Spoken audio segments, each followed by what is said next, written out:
Comes with an instruction manual. Looks like here you also get a charging cable. This is definitely a lot cheaper feeling than the one you get with the PlayStation. But right here is what really matters.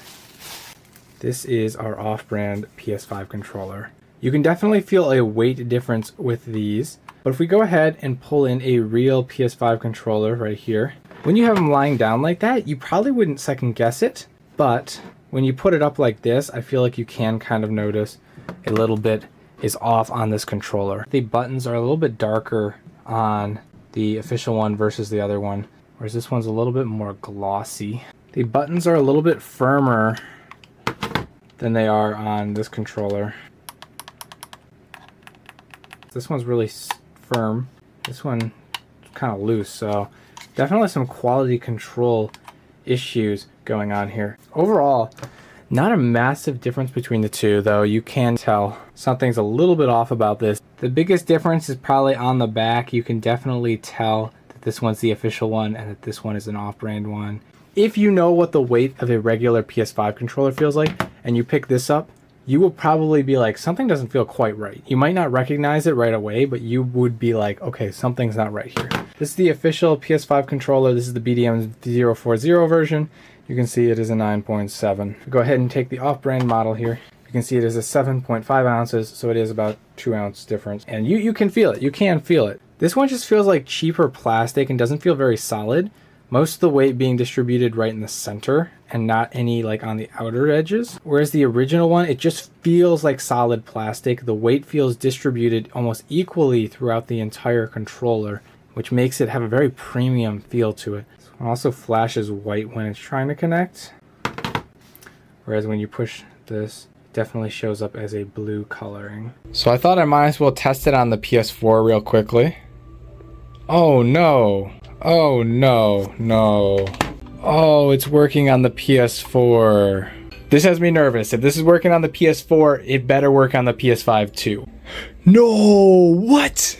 Wait, really? Wait, so this works on the PS4 and the PS5? Dude, that is crazy. Not even the official PS5 controller works on the PS4, even when it's plugged in with a cable. And this one just works on both of them. You're telling me I could have bought this off-brand PS5 controller instead of buying this adapter to use my PS5 controller on my PS4?